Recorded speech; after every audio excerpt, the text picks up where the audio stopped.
Bismillahirrahmanirrahim. Alhamdulillahirabbil alamin wa bihi nasta'in wa ala umuri dunya waddin wa ala alihi washabbihi ajmain. Puji dan syukur kita panjatkan kehadirat Allah karena atas berkah rahmat nikmatnya yang memberikan kita kesehatan sampai pada sore hari ini kita bisa berkumpul secara virtual di grup yang hebat ini dengan dalam keadaan sehat walafiat. Kalau teman-teman ada yang lagi kurang sehat, mari kita doakan ya teman-teman supaya semoga lekas sembuh dan semoga menjadi penggugur dosa kita. Amin. Tak lupa juga kita panjatkan sholawat serta salam kepada junjungan kita Nabi besar Muhammad Shallallahu Alaihi Wasallam. Nah, pada kesempatan kali ini saya ingin berbagi sharing tentang kesehatan yang mungkin kadang kita lupakan di sebagai ibu rumah tangga maupun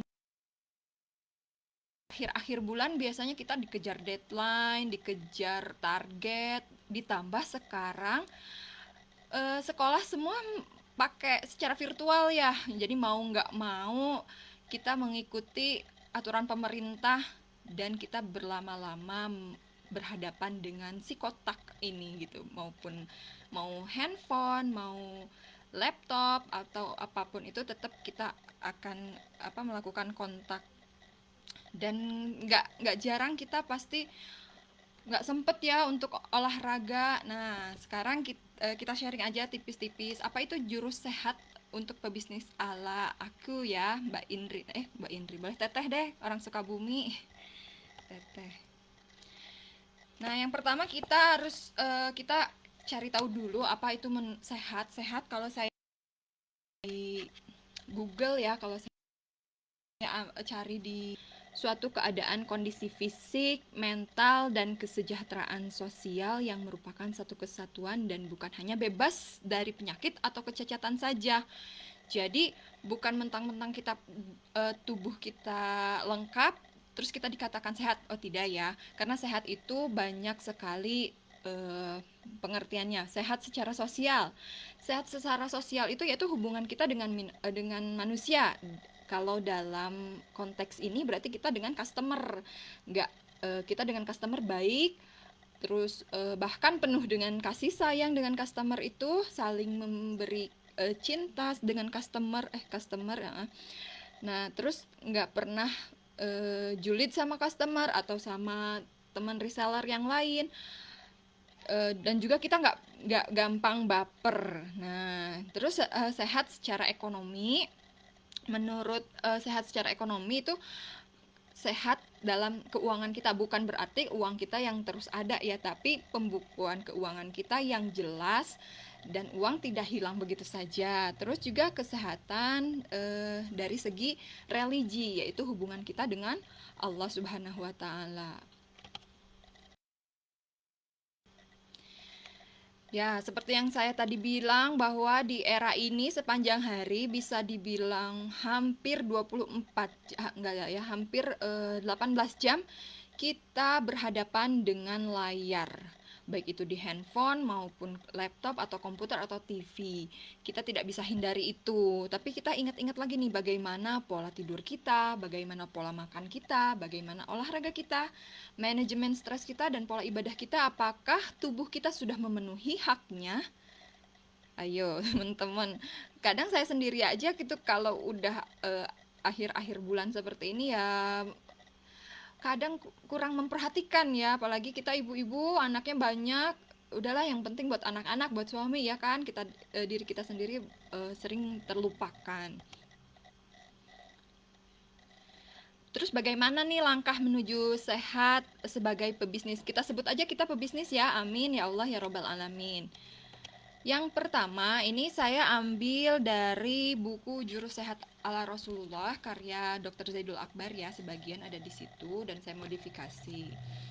Nah, yang pertama, cara langkah pertama itu yaitu menjaga hati, iman, dan pikiran. Saya di sini ada ilustrasi ya, sebuah ilustrasi.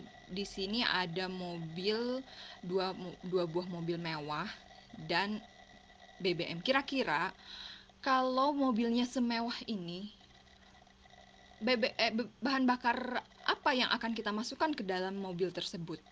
Yang jelas kita akan memberikan BBM terbaik untuk mobil mewah kita kan.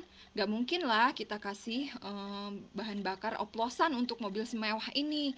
Yang ada nanti rusak, iya nggak? Betul nggak sih? Setuju kan? Nah, sekarang kita bandingkan. Mobil dengan tubuh kita ini mahalan mana? Saya yakin teman-teman di sini juga pasti jawabnya mahalan tubuh kita lah, iya nggak sih?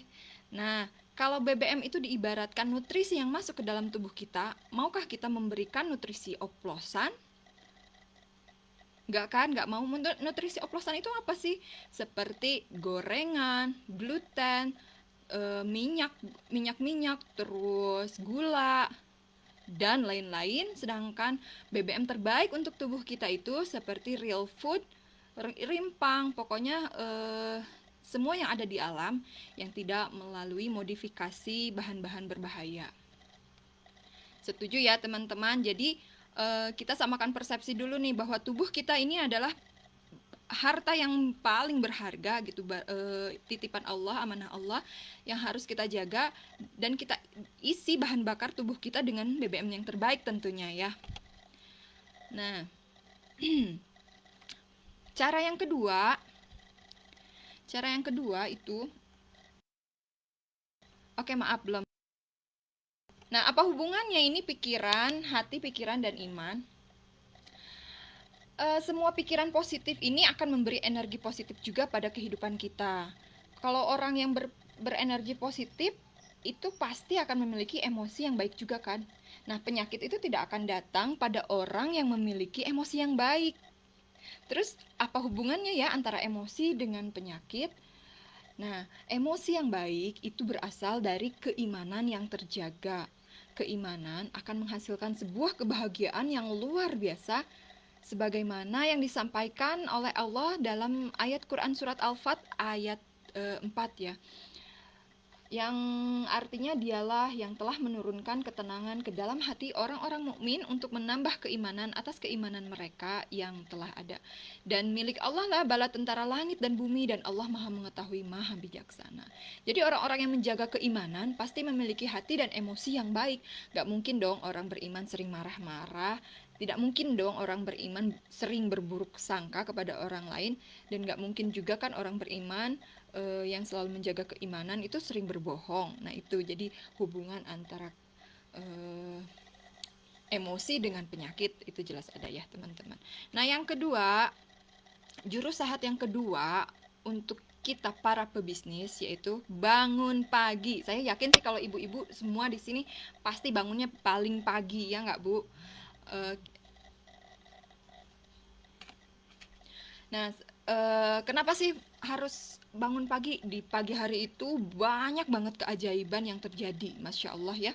Sampai Allah juga sampaikan ayat bahwa dalam Quran surat Al-Isra ya, laksanakanlah sholat sejak matahari tergelincir sampai gelapnya malam, dan laksanakanlah pula sholat subuh.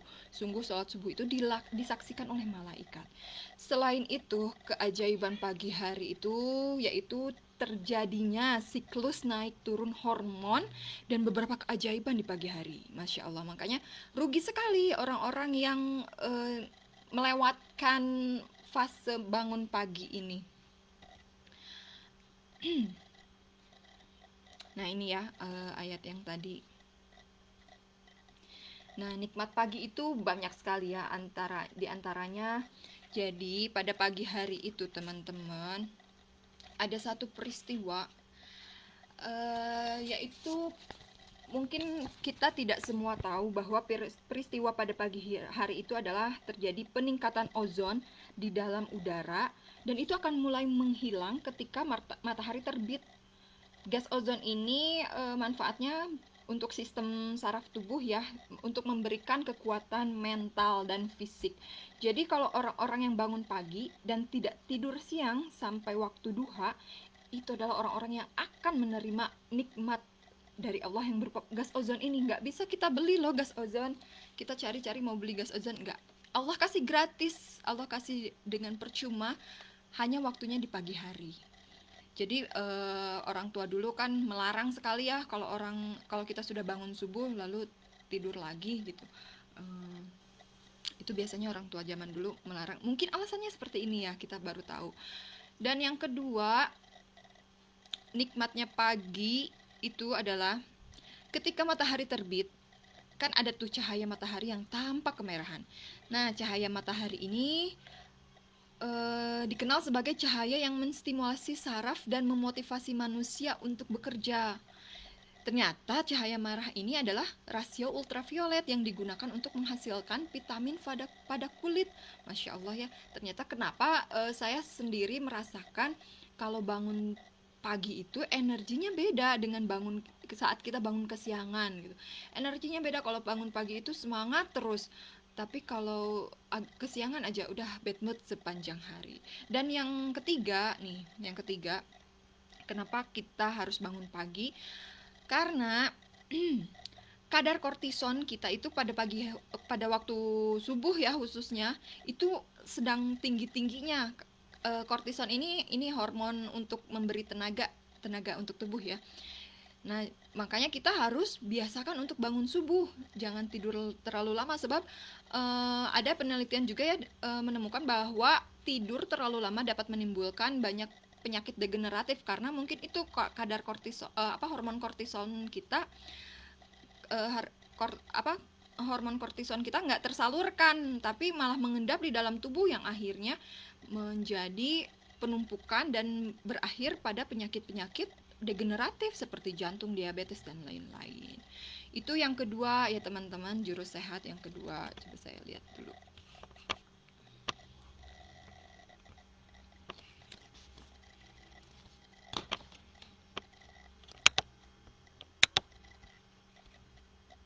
Nah, kalau yang ketiga ini adalah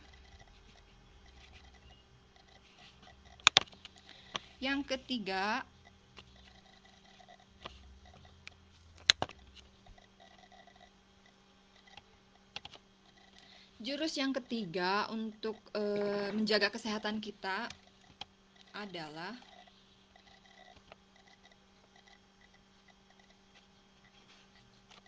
yang ketiga ini adalah beribadah dengan benar. Aduh, mohon maaf ini kok hilang ya slide-nya.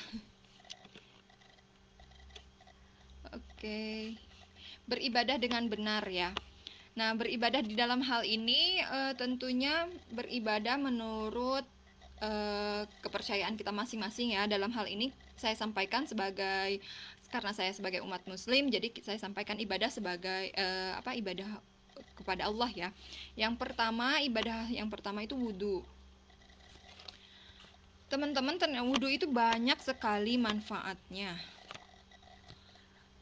Banyak sekali manfaat dari wudhu. Salah satunya adalah ketika kita melakukan hisapan air melalui hidung ya, kita kenal sebagai istinshaq. Itu ternyata akan menghilangkan koloni atau kuman ya di dalam saluran hidung kita.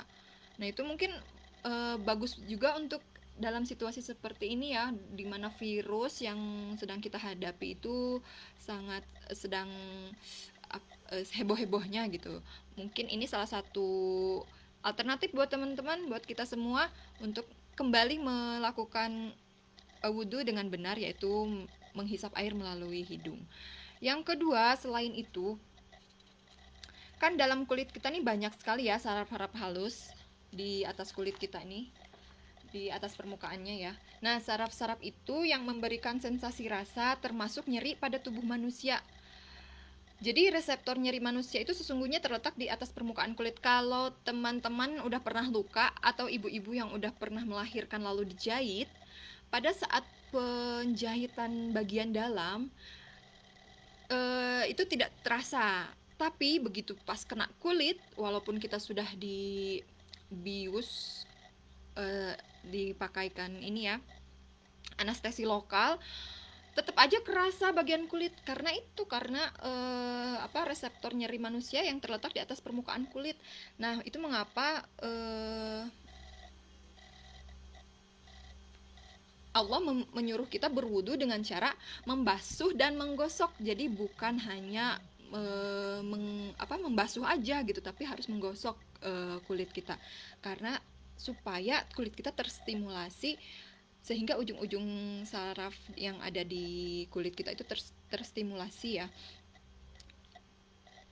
Lalu yang selanjutnya, menghidupkan sel-sel dalam tubuh melalui pembuangan ion negatif.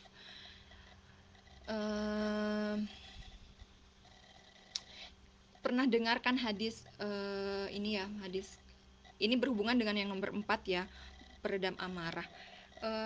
Pernah dengar hadis kalau kita marah maka segera berwudu lah. Nah inilah hubungannya. Yang pertama itu air memang sebagai unsur dingin yang menyejukkan, meredamkan yang panas, sekalipun api. Begitu pula dengan amarah kita, kalau diibaratkan amarah kita api, lalu kita basuh dengan air yang dingin, maka itu akan padam.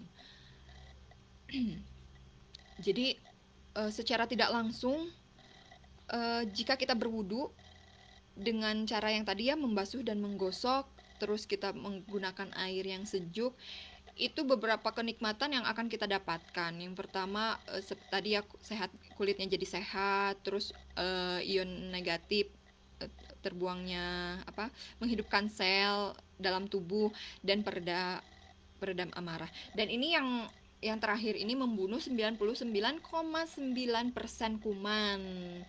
Masya Allah ya, kalau ini karena ada keberkahan di dalam wudunya. Makanya kenapa Rasulullah itu tidak pernah lepas dari berwudu, dan Rasulullah itu adalah jiwa yang sehat. Bahkan dalam hidupnya itu sakit itu hanya 2 kali, karena Rasulullah selalu dalam kondisi berwudu kemana-mana pun juga. Yang kedua, ibadah yang kedua itu adalah sholat. Nah, sholat tidak hanya sekedar sholat ya, sholat tepat waktu. Kenapa harus tepat waktu? Karena sholat itu udah ditentukan sama Allah. Misalkan maghrib pada saat jam segini, matahari terbenam, terus subuh saat sang fajar muncul, itu sesuai dengan kondisi tubuh kita, sesuai dengan yang seperti saya tadi bilang, bahwa pada subuh hari itu kadar kortisonnya itu lagi tinggi, makanya kita harus bergerak dan bangun. Maka Allah berikan Allah berikan waktu sholat untuk subuh hari. Masya Allah ya, tidak ada yang salah dengan aturan Allah ternyata ya. Lalu sholat itu mengontrol irama tubuh. Dalam ini ya, kortison itu kan merupakan salah satu hormon yang berbahaya kalau nggak dikeluarkan ya.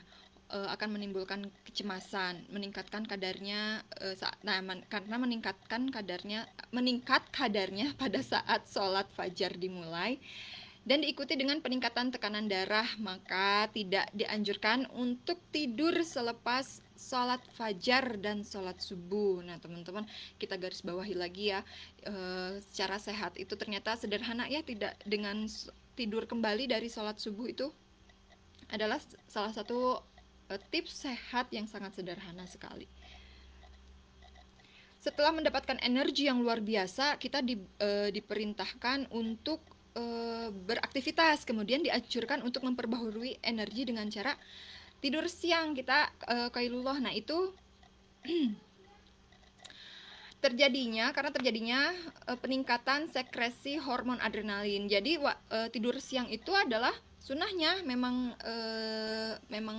baik untuk kesehatan, tapi sebentar ya, tidak tidur yang lama hingga asar gitu, enggak. Itu malah justru akan membuat tubuh kita menjadi lebih lemas.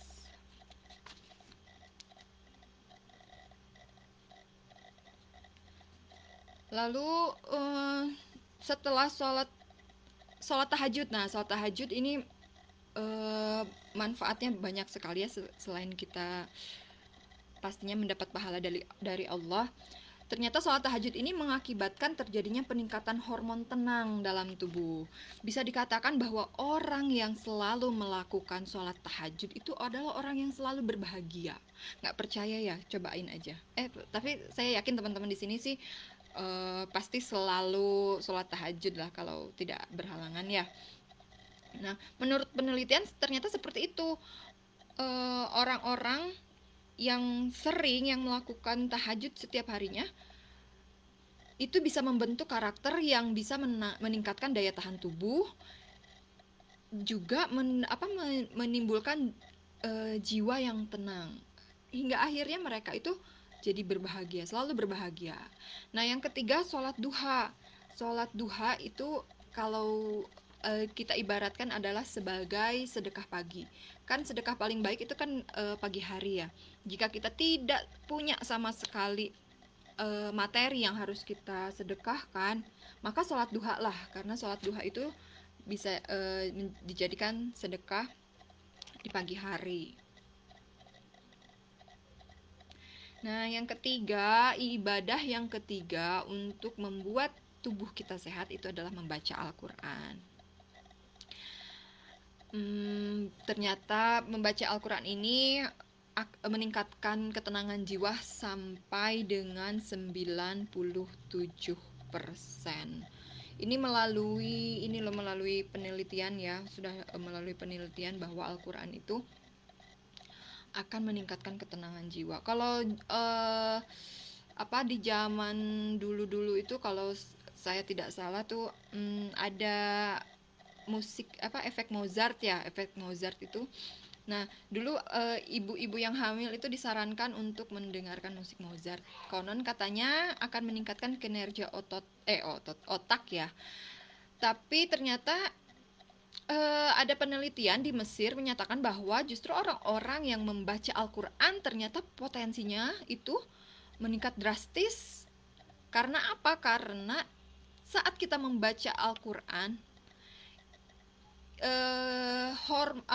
akan terjadi pelepasan hormon bahagia atau hormon endorfin. Jadi kalau kita sedang sedih, kita sedang galau, itu kan Al-Quran penawar bagi segala kegalauan. Kita sedang sedih, kita sedang galau, maka obatnya itu adalah Al-Quran gitu, baca Al-Quran. Dan generasi terbaik adalah generasi Al-Quran, bukan generasi TikTok. Ya, begitu ya teman-teman. Apalagi kalau Al-Quran dibaca dengan tartil, Masya Allah ya. Ada ketenangan jiwa yang kita tidak dapatkan dari apapun itu. Sekalipun kita sedang sedih, sedang jatuh atau apapun, kalau udah mendengarkan lantunan Al-Quran yang sangat indah, pasti kita akan merasakan bahagia. Bahkan kalau di Magnet Rezeki itu ada ya terapi Al-Quran ya. Kalau teman-teman yang udah pernah mengikuti Magnet Rezeki itu ada terapi Al-Quran. Nah, selanjutnya, ibadah selanjutnya adalah berpuasa. Nah, besok tuh tanggal 1 ya, kita mulai berpuasa. Ini ternyata puasa ini adalah sebagai anti penuaan dini loh teman-teman. Jadi bukan hanya skincare aja yang membuat ada anti agingnya. Ternyata puasa ini justru kunci dari anti aging kita. Jadi begini katanya ceritanya ya. Secara normal kan tubuh kita ini mengalami penuaan sesuai dengan kemampuan dan kapasitas sel tubuh kita nih. Khususnya untuk memperbaiki tubuh kita. Ibaratnya lah kalau mobil ya, semahal apapun harganya, kalau lama nih terus diservis seperti apapun tetap aja kan jadi tua, tetap aja nggak sebagus pas awalnya beli gitu. Begitu juga tubuh kita. Namun dalam tubuh kita itu prosesnya tidak sesederhana itu. Ada banyak keterlibatan hormon dalam proses tumbuh kembangnya ya. Nah, hormon ini membantu proses tumbuh kembang, namanya hormon perkembangan. Jadi hormon itu tetap ada, tetap berkembang. Tetapi ketika dewasa, hormon ini justru menyebabkan penuaan dini. Kebayang nggak sih? Ketika hormon itu kita hambat, kita tidak akan cepat menua, meskipun sudah waktunya. Jadi sehebat apapun anti-aging buatan manusia, ternyata puasa ini justru lebih hebat untuk anti-aging. Jadi dengan puasa itu akan menekan hormon pertumbuhan yang membuat kita lebih tua dari usia kita ketika dewasa. Jadi ketika puasa, umur sel kita itu tidak akan cepat tua dibandingkan dengan yang tidak berpuasa. Wah, Masya Allah ya teman-teman, ternyata sehebat itu efek dari puasa. Jadi secara fisiologis ketika puasa kan tubuh ini diistirahatkan ya, nggak makan, nggak minum gitu. Secara metabolisme kita beristirahat dan otomatis tubuh kita ini lagi mencari nih sel mana yang berpuasa. Nah dengan berpuasa terjadi juga pembakaran lemak di dalam tubuh. Akhirnya membuatlah sel-sel baru muncul. Selain itu juga puasa meningkatkan daya tahan tubuh, terus melindungi dari berbagai penyakit dan bahaya obesitas, dan mengurangi naiknya natrium dalam darah yang mengakibatkan darah tinggi. Masya Allah ya. Oke, lanjut ya teman-teman. Yang kelima, sering berdoa.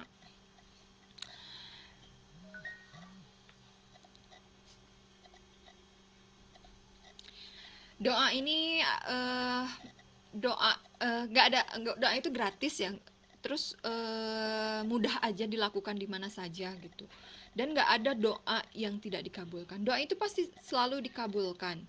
Seperti sabda Rasulullah ya, tidak ada seorang muslim yang berdoa melainkan akan dikabulkan.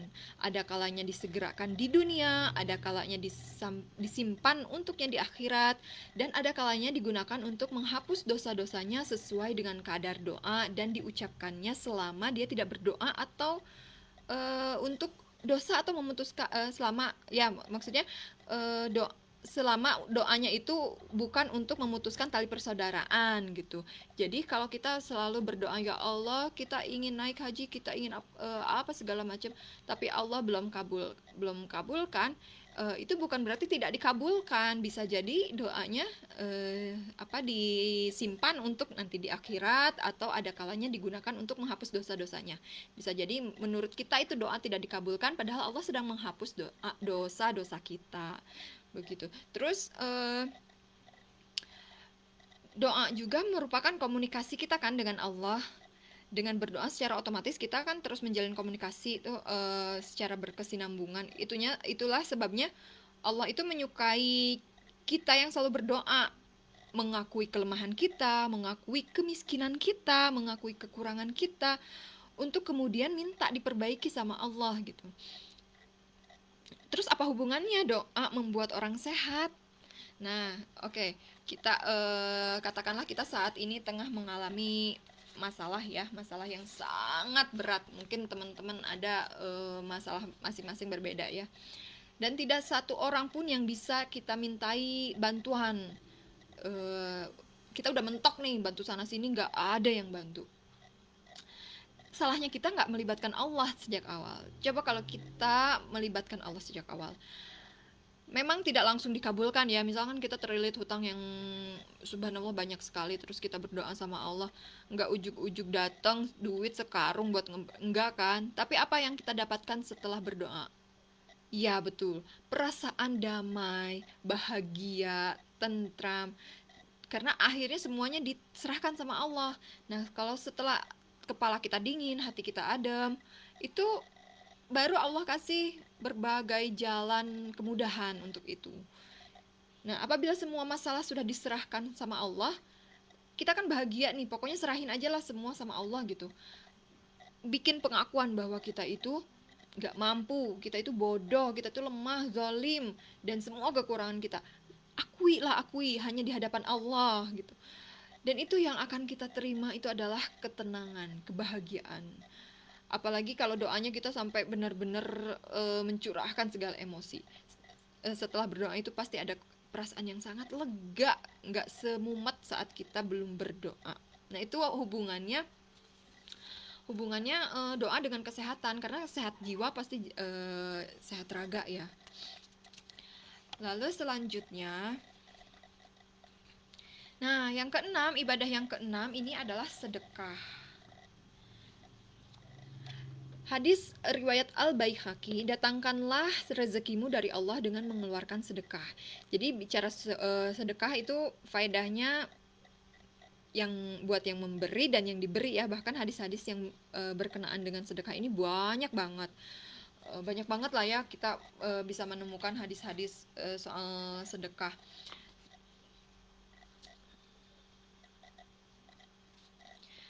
Nah, sebetulnya ketika kita bersedekah dengan mengeluarkan harta, sesungguhnya kita itu telah menanti keberlimpahan yang luar biasa dari Allah. Kalau apa?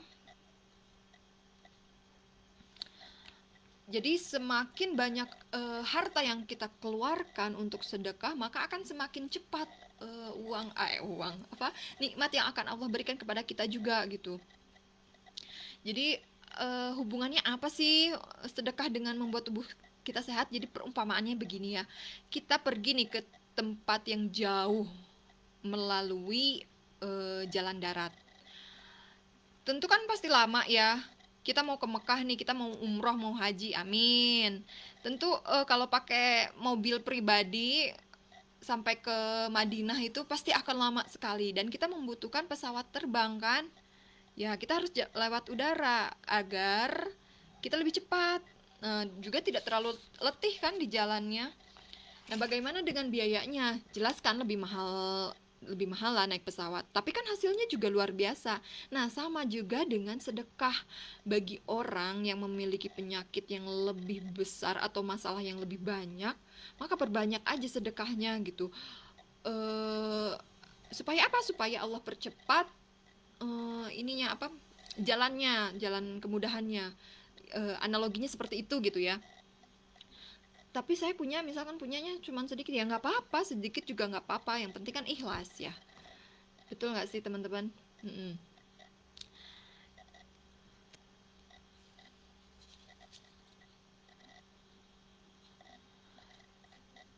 Bener nggak sih sedekah itu membuat tubuh kita bahagia? Coba sekarang berkeliling dan cari orang yang benar-benar terlihat miskin dan kelaparan. Pasti orang itu benar-benar pastikan orang itu yang benar-benar susah ya. Lihat aja dari raut mukanya gitu. Setelah bertemu dengan seseorang itu coba kita keluarkan uang 1.000 rupiah aja kepadanya. Ya paling dia akan berkata terima kasih. Namun coba kita kasihkan uang 200.000 atau 500.000. Kira-kira gimana nih reaksinya? Kaget, bahagia, terharu, dan mungkin dia akan nangis gitu. Mungkin juga dia karena seumur hidup dia nggak pernah dapat uang sebanyak itu. Nah, dalam keadaan terharu itu dia akan mengucapkan berbagai ucapan terima kasih sambil berlinang air mata. Dengan ucapan tulus yang ikhlas itu, kita akhirnya ikut terharu kan, bahagia dan berlinang. Nah, itu ada apa ikatan emosi kita ikut bahagia ngelihat dia bahagia gitu. Nah, itu di situ sedekah membuat kita bahagia. Selanjutnya, nah ini jurus sehat untuk kita sebagai pebisnis itu adalah personal care. Personal care itu kebersihan diri ya, kebersihan diri, menjaga kebersihan pribadi. Sabda Rasulullah, ada 5 hal yang termasuk fitrah setiap manusia, yaitu khitan, memangkas bulu kemaluan, mencabut bulu ketiak, memotong kuku, dan mencukur kumis. Skincarean boleh, pakai produk yang halal ya. Jangan lupa Almira boleh, dan Oilum. Kalau Almira itu make upnya ya, Oilum skincarenya.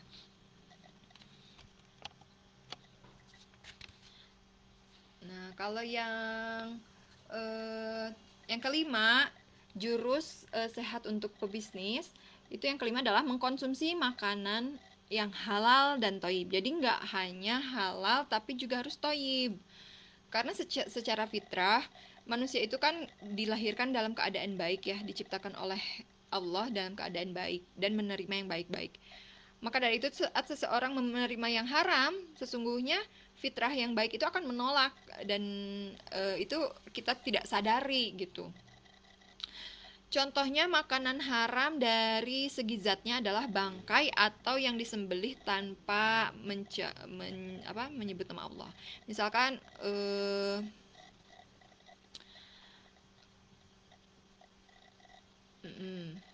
misalkan Ya kalau daging, kalau di kita umat muslim kan kayak babi dan turunannya itu tidak boleh ya. Khamar itu haram sekali.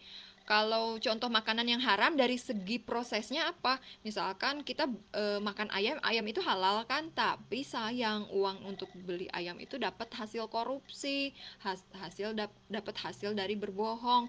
Nah, itu adalah contoh makanan yang haram dari segi prosesnya, bukan karena zatnya. Saat seorang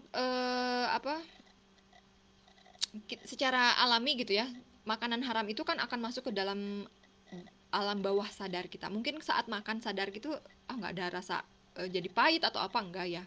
Tapi lama-lama akan ada muncul rasa kecemasan yang membesar di dalam tubuh kita, yaitu rasa bersalah dan depresi karena memakan barang haram. Itu ada timbulnya di bawah alam sadar kita, nggak secara sadar gitu. Nah, eh, pada saat itu sebenarnya kita itu sedang mengalami penurunan imunitas dan kekebalan tubuh. Makanya pada saat pandemi seperti ini, kita harus benar-benar menjaga mood kita, menjaga pikiran kita, menjaga hati kita. Carilah hal-hal positif yang membuat kita bahagia. Jangan sampai kita membuat cemas berlebihan, depresi, akhirnya akan menurunkan imunitas atau kekebalan tubuh.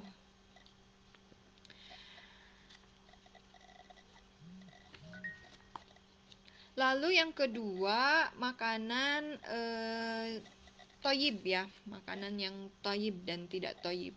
Makanan yang toyib itu adalah yang aman, baik, tidak menimbulkan masalah apapun jika dikonsumsi, baik jangka pendek maupun jangka panjang, dan dapat memberikan manfaat bagi tubuh manusia. Kalau di Tiga Raksa itu kan udah banyak sekarang ya produk Jafara menghadirkan makanan yang halal insya Allah dan toyib, karena kita tahu sanadnya itu dari petani lokal, madu, beras organik, mie, apalagi ya, gula, minyak. Masya Allah ya, Tiga Raksa udah memfasilitasi kita untuk mengkonsumsi makanan yang halal dan toyib ini. Bahan-bahan yang tidak harus masuk ke dalam tubuh kita itu adalah seperti penyedap, pengawet, perisai, pewarna, gula pasir, makanan cepat saji, makanan instan, dan obat-obat kimia. Tuh kan, berarti udahlah, mulai sekarang kita yang belum beralih ke makanan yang lebih sehat, ayo kita beralih ya. Di Jafara, di Tiga Raksa ini sudah ada mie yang rendah gluten, terus bebas pengawet, bebas pewarna, ada juga madu yang murni, ada juga minyak, beras juga ya yang organik. Dan teman-teman, yang terakhir ini olahraga. Kenapa ketawa? Karena hal yang ini tuh mudah, tapi enggan. Betul nggak sih, apa saya aja gitu ya? Ini tuh mudah sebetulnya, olahraga cukup 10-20 menit aja di rumah juga nggak apa-apa, nggak perlu keluar rumah untuk olahraga. Tapi kok susah ya teman-teman. Nah, ini harus kita lawan rasa malas itu, karena olahraga itu banyak banget manfaatnya. Selain membantu menyehatkan badan, juga akan menjadikan tidur lebih nyenyak, daya ingat pada otak meningkat, membantu meredakan stres, meningkatkan kekuatan otot dan tulang, mencegah obesitas, dan mencegah penuaan dini pada kulit. Masya Allah. Oke teman-teman yang belum mulai olahraga, mari kita mulai olahraga. Saya juga ini agak banyak godaannya ya kalau mau olahraga gitu.